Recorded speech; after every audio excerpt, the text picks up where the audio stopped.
Hi and welcome to the Pursuit of Truth. I was thinking the other day,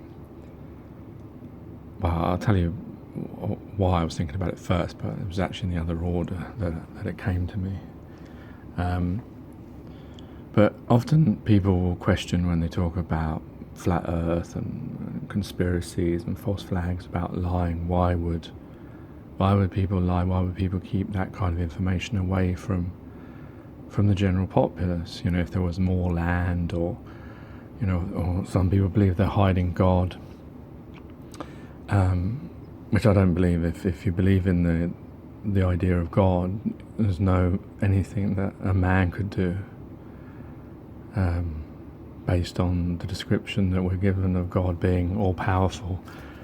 But I guess they're talking about the idea of God. But anyway, yeah, the thing I was thinking about, it came to me when I was thinking about my twins, and when we put them to bed in the cot, or when we put them in, they have this this play area, it's like a border, you create with these plastic doors, as it were, bits, and you add them together to make a square or a shape or whatever, and that they're contained. And the reason we do it is because of safety, or if we want to go to make food or something like that, we know that they're safe inside that area. And they feel comfort in it as well. When they go to bed, they go into the cot, they will fall asleep. So we train our children ourselves, or ourselves are trained, I should say, by our parents, in that idea of being contained, about it being safe. And when you think about it that way, you can see why, if there is a reason why, people would want to keep it to themselves. If, we know that humans like to lie, we know humans like to make money.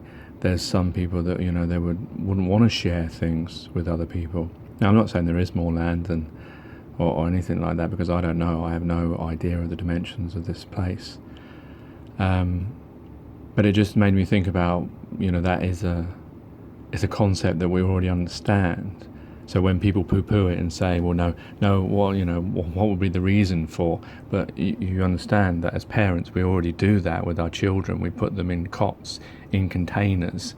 And, if you just left them in that, say you just left your children in the room and you never took them out, that's all they would ever know. They wouldn't know about the outside because you've never shown it to them. So that's what I'm trying to say, is that we already know that idea of containment, and the reasons why we do it as parents is to protect our children, or to keep them in a place where we know they're not going to do harm to themselves or to others. Which you could amplify to the earth and say that's why, maybe a reason why people would keep us believing it's a certain, place that's not infinite, because we don't know. I mean, it could go on forever and ever. And it's interesting when people, they poo-poo that as well and say like, oh, so where's the edge of this flat earth?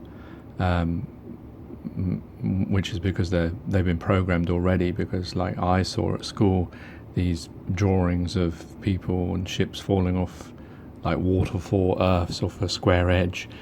But the fact is that people who believe in the globe already believe in the concept of infinite space. There's no way of knowing where the end of space is. And if you say to someone, okay, well, you've got two options, isn't it? It's one of these like infinite regress things. You've got two options. Either space finishes at some point, and then, well, what's that then? Is that a wall? What's like, because we understand linear things. We understand a container as a box, and outside that box is more space. So where is because the Earth, as we believe it, as people have been told, is a globe. It goes round, so it meets back itself. But in space, what happens? Is it the same? Does it meet back itself? Is there an edge? Can you touch the edge of the end of space? And then most people believe it's infinite. It goes on and on and on forever. So if you can believe in those concepts when it comes to scientists telling you about space, why is it that people have such a hard time when you talk about, say, the flat Earth and this idea of that the land could just go on forever? There may not be. The thing is, when we're asked to challenge these things, we already have in our minds pictures and concepts that we've been fed, and we have answers for those questions without even realizing it, because then we think about, well, no, it can't go on forever, because we know that there's space out there. But that's based on NASA photography, and a lot of it actually is based on science fiction, based on Babylon 5, Doctor Who, Star Trek, Battlestar Galactica, the Forbidden Planet, all these different films and TV series. Most of where you come up with your ideas of space is from them.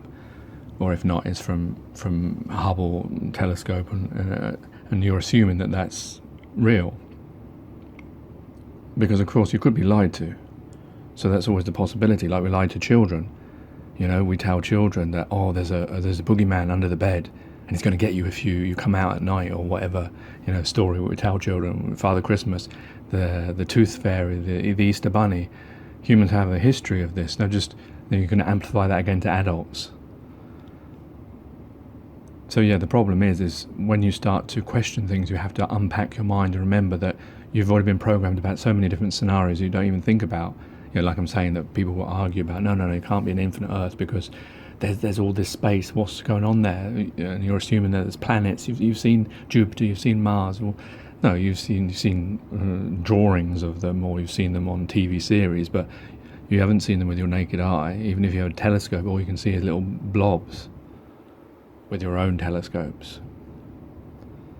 Now, of course, it could all be true, but the problem is you don't really know. You're trusting, and that sort of goes based on my last video about swaying minds, how you can easily have your mind swayed by someone wearing a white coat, or someone with authority, or the way someone speaks, that they can tell you that, this does exist, you trust me, I'm a doctor. So yeah, it's interesting when you think about all these things, how it is difficult to unpack your mind of the system that we're within. When it comes with other things as well. When you think about borders, when you try to tell people that there's no such thing as England or America or Australia or Africa, then it's all man-made concepts. They're names that we made up for bits of land. They're all intrinsically the same. The idea of family, the idea of bloodlines. All our bloods are exactly the same. Yeah, you may have A negative, A positive, but if you've got two people with A negative, they're exactly the same, aren't they? There's no such difference. You can't have this is my blood. It's the concept. It's another way that humans put things in boxes. Boxes with borders, boxes with family names, boxes with races, with colours and ethnicity, with all different ways to box us and to keep us at one another rather than being one and working together. I wonder what the danger that they feel that there would be if we didn't have all these things. Why is it we need to have a border and a passport and define places where you can and can't go and all that kind of stuff? Why do we need to be controlled? Well, it goes back to, I guess, it's an infinite regress thing. We taught it to ourselves, because I'm teaching my children about control without knowing it. When I tell them, no, you can't do this, I'm instilling in them my authority over them because I'm their father or their mother. And yet, so we're actually instilling that in them, and the idea of a container, we're putting them in places they can't go here, they can go there, they have to do this, they have to say yes, no, please, thank you. And then when they grow up, obviously when we grow up, we've been taught those things, and then we continue those in the real life, as it were. So it's no surprise that we're doing all these things. Anyway, that's enough to think about. Take care, take it easy, God bless, and peace.